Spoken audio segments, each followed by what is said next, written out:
어린 왕자, 생텍쥐페리 글 그림. 레옹 베르뜨에게. 내가 이 책을 어른에게 바친 데 대해 이 책을 읽게 될지도 모를 어린이들에게 용서를 빈다. 그럴 만한 중대한 이유가 있다. 내가 이 세상에서 사귄 가장 좋은 친구가 이 어른이라는 점이다. 또 다른 이유로 그것은 이 어른이 모든 것을, 심지어 어린이를 위한 책들도 모두 이해한다는 점이다. 세 번째 이유는 이 어른이 프랑스에 살고 있는데 그곳에서 굶주리고 추위에 떨고 있다는 점이다. 그래서 그를 위로해 줘야 한다. 이 모든 이유들로도 부족하다면 나는 이 어른의 어린 시절 소년에게 이 책을 바치겠다. 어른들은 누구나 다 어린 시절이 있었으니까. 비록 그것을 기억하는 어른들은 그다지 많지 않지만. 그래서 내 헌사를 이렇게 고친다. 어린 시절의 레옹 베르뜨에게. 1장. 나는 6살 때 원시림에 관해서 쓴 자연계의 진짜 이야기라는 책에서 굉장한 그림을 본 적이 있다. 그것은 보아뱀이 맹수를 삼키려 하고 있는 그림이었다. 그 그림을 여기에 옮겨보았다. 그 책에는 보아뱀은 먹이를 씹지 않고 통째로 꿀꺽 삼켜버린다. 그런 다음 꼼짝 않고 반년 동안 잠을 자는데 그 동안에 삼킨 먹이가 소화된다 라고 쓰여 있었다.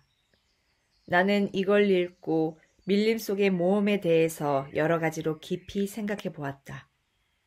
그리하여 나로서는 처음으로 색연필을 가지고 그림을 그렸던 것이다. 이것이 내가 처음으로 그린 그림 1호이다. 나는 내 걸작품을 어른들에게 보여주며 내 그림이 무섭지 않냐고 물어봤다. 그러나 어른들은 이렇게 대답했다. 무섭지 않냐고? 모자 보고 놀랄 사람이 어디 있겠어? 내 그림은 모자 그림이 아니었다. 그것은 코끼리를 통째로 삼킨 보아뱀이 그것을 소화시키고 있는 그림이었다. 그러나 어른들은 그것을 이해할 수 없었기 때문에 나는 다시 그림을 그렸다. 이번에는 어른들이 똑똑히 알아볼 수 있도록 보아뱀의 뱃속을 그렸다. 어른들에게는 항상 설명을 해줘야 한다. 내 그림 2호는 이와 같았다. 이번에 어른들은 보아뱀의 뱃속인지 거죽인지 하는 내 그림을 집어치우고 지리학이나 역사, 수학, 문법이나 열심히 공부하라고 충고해 주었다. 이렇게 해서 나는 6살 때 화가라는 화려한 직업을 가질 수 있는 것에 대해 포기하게 되었다. 나는 내 그림 1호, 2호의 실패로 무척 기가 죽어 있었다. 어른들은 혼자서는 아무것도 이해하지 못하고 그럴 때마다 늘 설명을 해줘야 하니 어린아이들에겐 피곤한 일이다. 그래서 나는 다른 직업을 택하기로 하고 비행기 조종을 배웠다. 나는 세계 곳곳을 날아다녔다. 정말 지리학이 나에게 무척 도움을 주었다. 나는 한눈으로 흘끗 보아도 중국과 애리조나를 구별할 수 있다. 밤에 길을 잃는 경우가 생기면 이런 지식은 더욱 가치가 있다. 나는 이렇게 생활하는 동안 중요한 일에 관계하고 있는 어른들을 굉장히 많이 만나봤다. 나는 주로 이런 어른들 사이에서 살았다. 나는 그들을 바로 가까이에서 면밀하게 보아왔지만 그들에 대한 내 의견이 크게 달라진 것은 아니다. 나는 좀 현명해 보이는 사람을 만날 때마다 늘 가지고 다니던 내 그림 1호를 그들에게 꺼내보여 시험을 해보았다. 이 사람이 과연 이해력이 있는 사람인지 알아내려고 했던 것이다. 그러나 그 사람이 남자이건 여자이건 간에 이구동성으로 늘 이렇게 대답하는 것이었다. 그건 모자군요. 그러면 나는 보아뱀이나 원시림 또는 별에 대해서는 그 사람들과 이야기하고 싶지 않았다. 나는 그들의 수준으로 내 자신을 낮춰 그들이 알아들을 수 있는 트럼프 이야기나 골프, 정치, 넥타이 이야기를 하곤 했다. 그러면 어른들은 분별 있는 사람을 또 하나 알게 됐다고 흐뭇해했다. 2장 6년 전 사하라 사막에서 비행기 사고가 날 때까지 나는 진정 이야기를 나눌 수 있는 상대를 한 사람도 만나지 못한 채 혼자서 지냈다. 비행기는 엔진에 고장이 났다. 내 옆에는 정비사도 승객도 없었으므로 혼자서 그 어려운 수리를 해내려고 했다. 나로서는 죽느냐 사느냐 하는 문제였다. 겨우 일주일 버틸 정도의 물밖에 없는 형편이었다. 그래서 첫날 저녁은 인가에서 1000마일쯤 떨어진 모래사막에서 잠을 잤다. 망망대해의 한복판에서 배가 난파되어 뗏목을 타고 표류하는 선원보다 더 외롭고 쓸쓸했다. 그러니 해가 뜰 무렵 이상한 작은 목소리에 눈을 떴을 때 내가 얼마나 놀랐겠는가. 이렇게 말하는 소리가 들렸다. 이봐요. 양 한 마리만 그려줘요. 뭐라고? 양 한 마리만 그려줘요. 나는 소스라치게 놀라며 벌떡 일어났다. 눈을 간신히 깜빡거리며 뜨고는 사방을 조심스럽게 살펴봤다. 정말 이상한 소년이 나를 뚫어지게 바라보며 서 있었다. 다음 그림은 내가 나중에 그린 것 중에서 가장 잘 된 그 소년의 초상화이다. 그러나 내 그림은 물론 실물과 비교하면 하늘과 땅 차이이다. 하지만 그것은 내 잘못이 아니다. 6살 때 어른들은 내가 화가로서 출세할 수 없다며 길을 꺾어놓았다. 그래서 나는 보아뱀인 뱃속과 겉모양 말고는 아무것도 그리는 연습을 하지 않았다. 어쨌든 나는 너무도 놀란 나머지 눈을 휘둥그레 뜨고 내 앞에 갑자기 나타난 소년을 바라보았다. 거듭 말하지만 나는 사람이 사는 지역에서 1000마일이나 떨어진 곳에 있었다. 그런데 이 소년은 사막에서 길을 잃고 방황하는 것 같지도 않았고 피로로 지쳐있거나 배가 고픈 것 같지도 않고 그렇다고 목이 마르거나 무서워 떠는 것 같지도 않았다.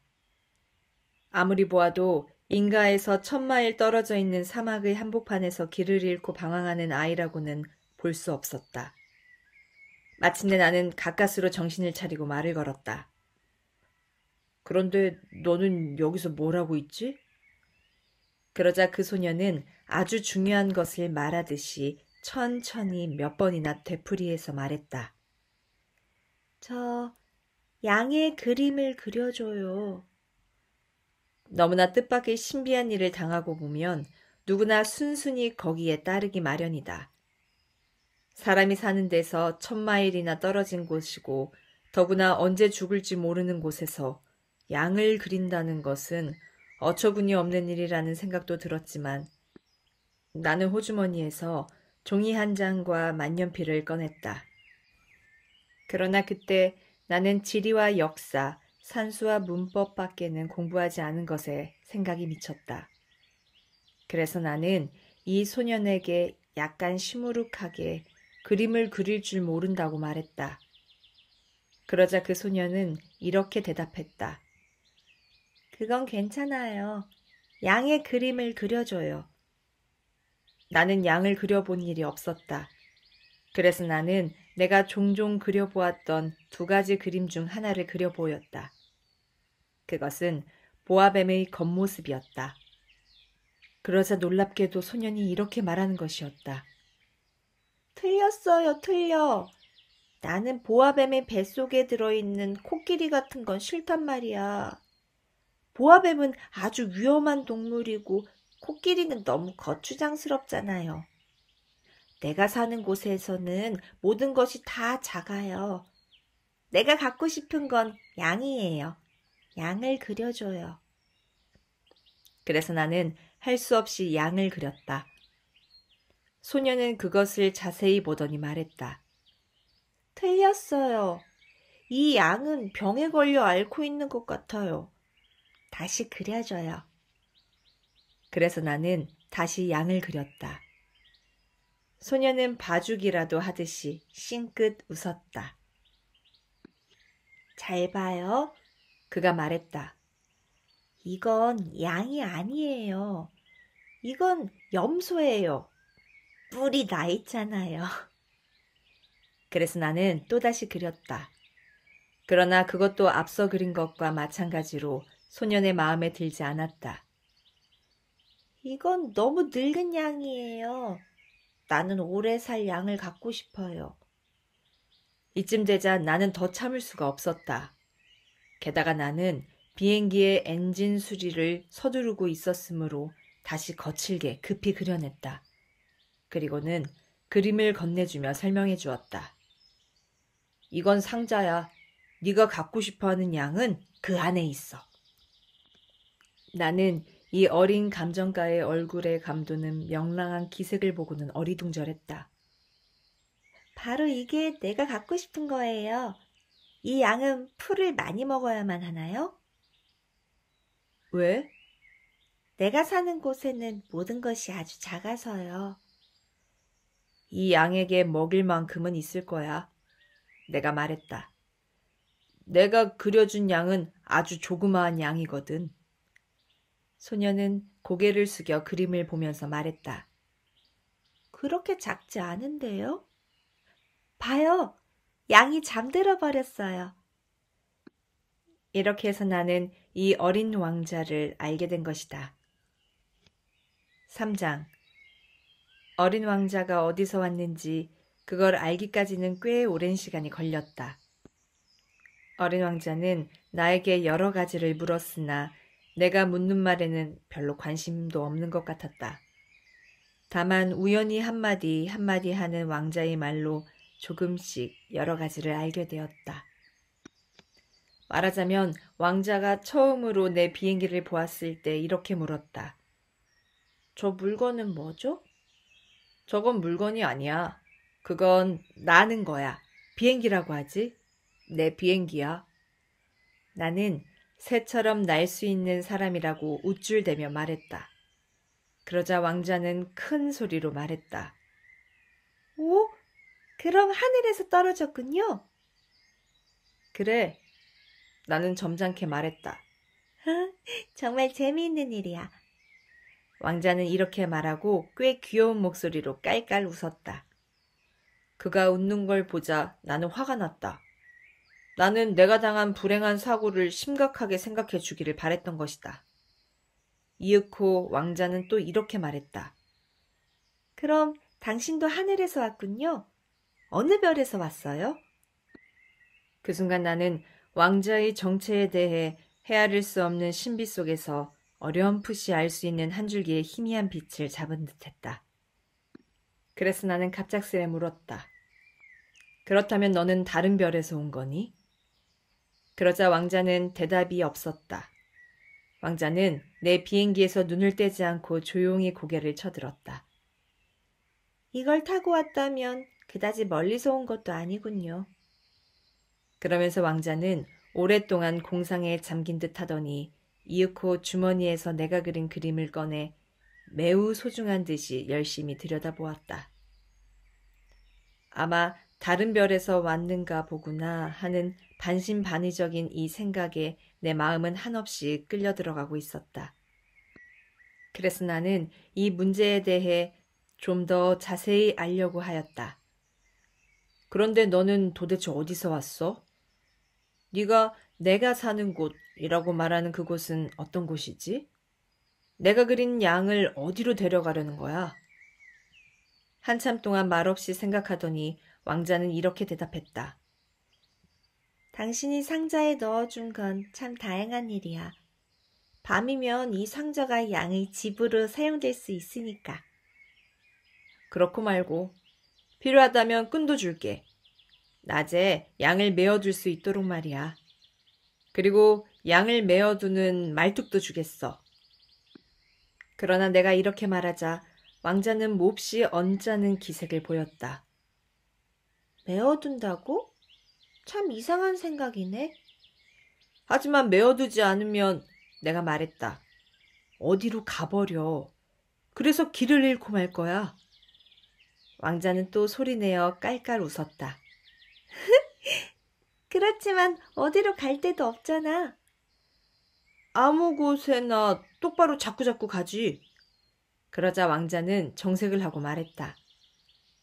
걱정할 거 없어. 내가 사는 곳은 모든 것이 아주 작으니까. 그리고 어딘지 모르게 기가 죽은 듯한 표정으로 말했다. 똑바로 가봤자 그리 멀리는 못 갈 거야. 동화 보물창고 구독과 좋아요 부탁드려요.